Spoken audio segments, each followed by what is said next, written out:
This. Okay, cool. Let's see if that mic actually went out.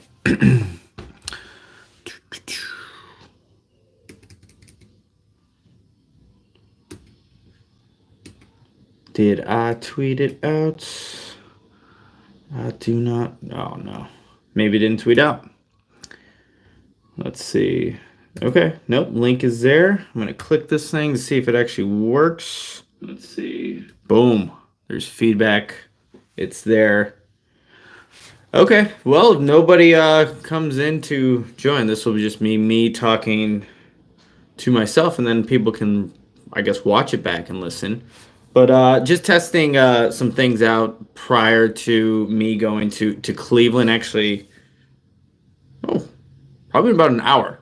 I should be heading out to the airport. It'll be fine. But I just wanted to see maybe I can go live after the game at some point once the guys are done with the podcast. Give some more thoughts from my vantage point. What's up, people? I already have wrong, but I have hi Nick. So what's up? People can hear me, which is good. Actually, can you hear me? And is it coming in clear? Let me know because, like I said, I'm doing a test right now to see what I can do possibly after the game concludes, and hopefully the Bears get that third W in a row, which would be obviously huge. But again, this is just a test, kind of seeing what I can mess around with all the technology I bring to games. So just another thing that I can do here. Looks like, hey, Roquan, I got you here. Yes, you can hear me just fine. Awesome. It's exactly what I wanted to hear, wanted to see. Audio is mint. Perfect. And see, what you can't see is this Rode mic that I have attached to the tripod I have in front of me. So that's good. I'm glad the audio's coming in. Looks like pictures coming in. If the connection, I guess that's going to be the one thing that I'll have to test when I'm actually in Cleveland from the press box and see where I can actually record from. Never been there before, so should be interesting. But hopefully I can find a quiet spot to at least give my thoughts after the game. But I just want to know, for the people that are here, I see 6 people. Appreciate you. How you feeling? Bears getting a W tomorrow? Is it going to be a close game? What are we feeling about this Bears-Browns Week 15 matchup? Okay, here's good feedback. Only thing is the video is vertical, maybe on purpose. Okay, so it said, like, just in the YouTube saying it's recommended for vertical. I can make it horizontal, and if that works better for people, I can definitely do that. And it would be an easy fix. I just know that it said recommended for going live, go vertical, but I don't know. Obviously, it comes. I'm watching myself here on Twitter. I don't know. I think my preference, honestly, would be horizontal. But if I don't know, it's a preference thing. I'm afraid to be hopeful for tomorrow. Everything looks good on the test. All right, cool. I'm glad to hear it, you guys.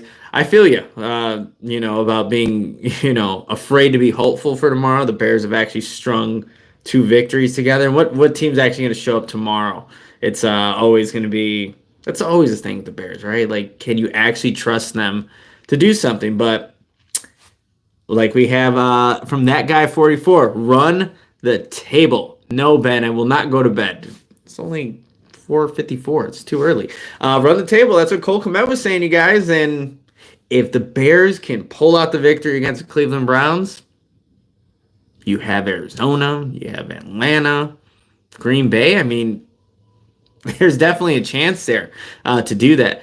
I said yesterday, I fear Myles Garrett. I think I'll be similar to the Vikings game. Bears win 12-6.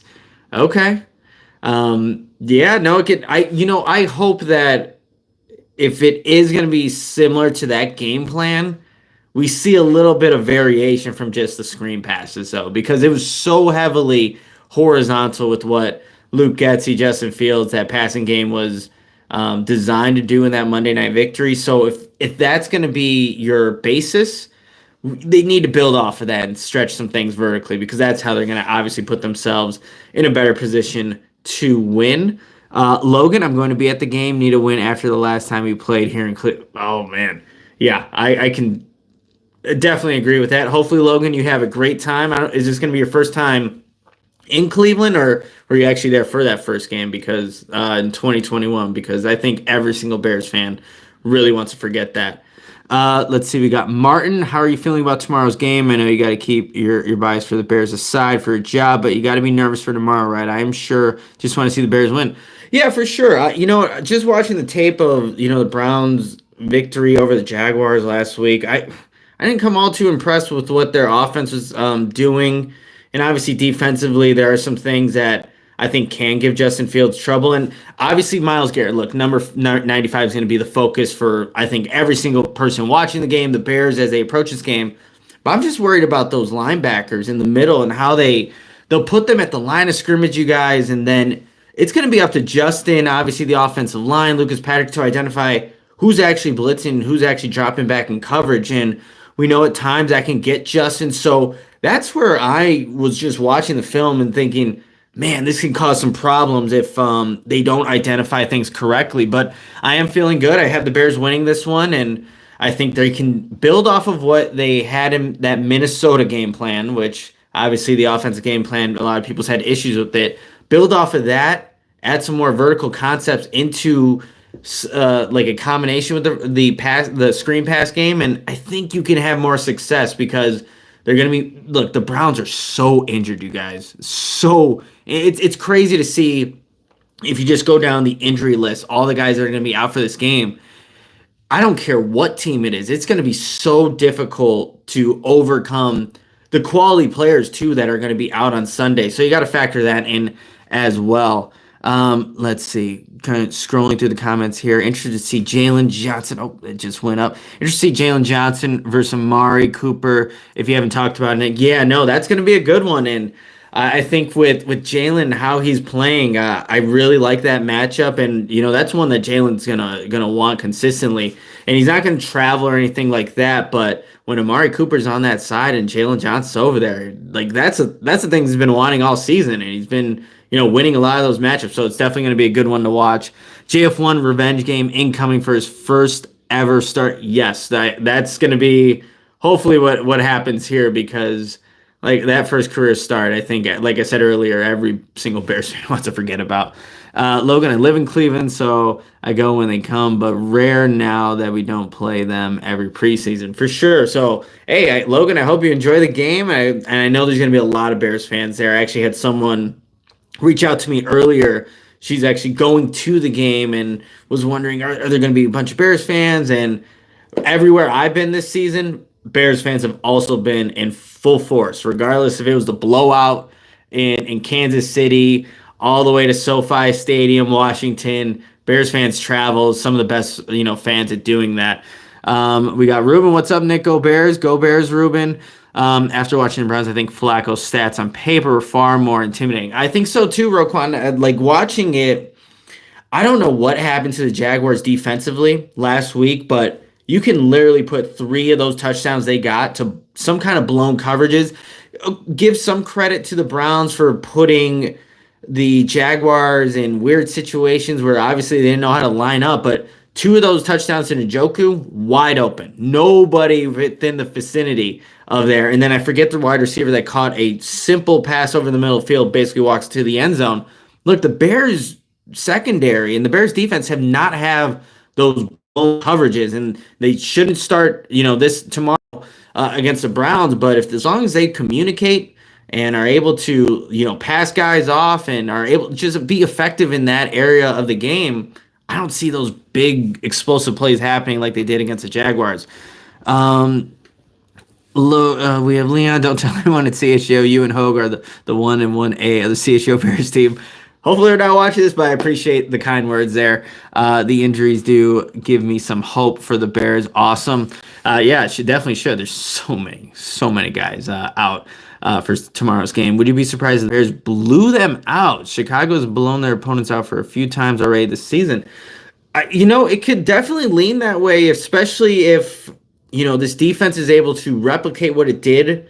And, they were so impressive in the second half against the Lions. I don't know if they can beat to that extent, but if you can get pressure on Joe Flacco, not just Montez Sweat, but find other ways, and that offensive game, it's all going to be about how this offensive game plan comes to really the execution level of all the guys there with Justin Fields and Luke Getsy. They have an answer for Myles Garrett, know how to really capitalize when the Browns do bring those extra defenders. It could lean that way, but we all like I was saying earlier, this is the Bears we're talking about. It's nice to see this 2-game winning streak, but there's a reason why we haven't seen 3 or 4 game winning streaks with this team and things like that. It's just consistency, execution. I know Eberflus talks about it all the time, but if it's a close game too, I wouldn't be surprised by that. I know a lot of the guys at CHGO have that being the case. Is Denzel Ward playing? That's a good question, and he's a difference maker for sure. And they haven't said. I don't think there was an injury designation yet. Obviously, he's questionable, but they haven't decided whether or not he's going to play. So it's going to be really interesting whether or not he does play. Interested to see Myles Garrett versus Braxton Jones. Also, I know he usually doesn't line up against the right tackle, but if and when he does, I'm excited to see Wright versus Garrett too. Bear down, yeah. This is going to be such a great matchup for the entire offensive line because, with a guy like Garrett, yes, he will primarily line up against the opponent's left tackle, but when you have a guy like that, you get him moving around, you get that offensive line thinking. I know Tevin Jenkins said in the locker room on Thursday that he's faced obviously a lot of good defensive linemen, but tomorrow will be his biggest test if and when Myles Garrett lines up across from him because he just has a full package. Let's be completely honest. The dude is got no body fat, is ripped but giant, fast, strong as hell. It's crazy. He's a freakish athlete, so it's gonna be fun to watch. Just if you're a guy that likes to watch the trenches. Let's see. Flacco ball security is gonna be an issue. Hopefully. He gave up one in that game against the Jaguars. They had the nickel blitz come off the right edge. Flacco never saw it fumble. The Browns were able to capitalize, or not the Browns, the Jaguars were able to capitalize there. Can't you see Kyler Gordon do something similar? Can't you see Flus calling a nickel blitz and having him blow up Flacco off that right edge? I know I definitely can. So it's going to be, something fun to watch. Aren't the Bears underdogs tomorrow? Are they underdogs, Roquan? I would have to check that out. I thought they were favored by 3 last time I checked, but maybe I could be wrong there. How do you feel about Stefanski as a coach? That's a good question. I mean, the Browns have been such a. It's been weird because with Deshaun Watson in and out, you didn't have him for a season, and obviously this year gets banged up. They're on their 4th quarterback. There's been so many injuries.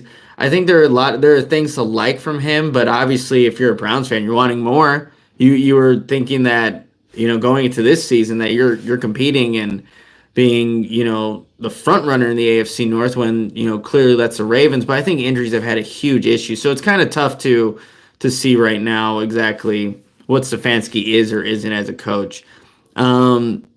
Let's see, we got Roquan again. Appreciate all the questions, Roquan. You are the man. What do you think about the lack of Darnell Mooney production? Yeah, it's honestly been really disappointing to see. And I've actually had a couple DMs where people are wondering, well, what if the Bears stick with, Justin Fields, you have DJ Moore, you draft Marvin Harrison Jr. Are you concerned about whether or not he can spread the wealth around and still get, another obviously very talented wide receiver involved? It's a good question because we still want to see that. And I know Cole Kmet's obviously having a good season, obviously DJ Moore, but you just haven't seen, for whatever reason, Justin and his guy Darnell really hook up. And there were some misconnections even in the Detroit game on a couple of outbreaking routes and just where somebody's a little off on a play, which is weird to see because those 2 guys have been, they're the longest in terms of the receivers. So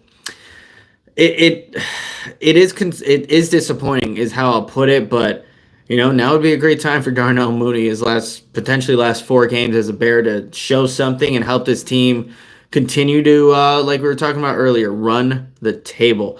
Let's see, draft Johnny Wilson, wanted to trade the first pick. Hey, there's going to be, look, I'm going to be completely honest too with in-season stuff. I try to stay as much in-season as possible because I just know obviously with the off-season, we're going to go right into Senior Bowl stuff, obviously draft, free agency. So there's a lot of guys that I know I am behind on, but I promise you, as soon as whatever happens with this 2023 season, I'm going to dive in, just learn about all these prospects, and really, have some good coverage on CHGO Bears. So I do really look forward to doing that too. I have my Samsung tablet, just get to writing notes and just doing, little scout stuff, which is always a fun thing for me to do. But yeah, it's gonna be fun to see and speculate what will the Bears do. It's if you thought last off season was crazy, I mean this is like what times 100 with everything going on. So it's gonna be a fun thing. You'll be at the Senior Bowl. Yep, KD Kennedy. I will be there at the Senior Bowl again, and it's always a great time just learn about some of the more. I know there's some underrated guys, but obviously they have more and more talent going to the Senior Bowl every single year. But I will be there and be there for the combine with the rest of the CHGO Bears crew. But yeah, Senior Bowl has kind of been my thing, even before CHGO, just with the Audible days and going down there, learning about completely new players that I honestly at that point had not even heard about, but getting to see those guys up close and personal, get to interview them on the field and things like that. Really good opportunity to learn a lot about some of the players there. And the Bears have been pretty active in selecting players from the Senior Bowl, so definitely will be there. But you guys, I think this is where I'm going to wrap it up, about 16 minutes in, but I'm glad to know it works. But actually, before I head out, vertical or horizontal for a preference for tomorrow? I'll try to go live from the press box in Cleveland. Is there a preference with the video, just as you're kind of watching this, vertical as it is right now, or go more horizontal? Again, I'm open to anything, just kind of, again, trying this out. But if you can, before you head out and go to the rest of enjoying your weekend, just let me know, vertical or horizontal. All right, we got one for each.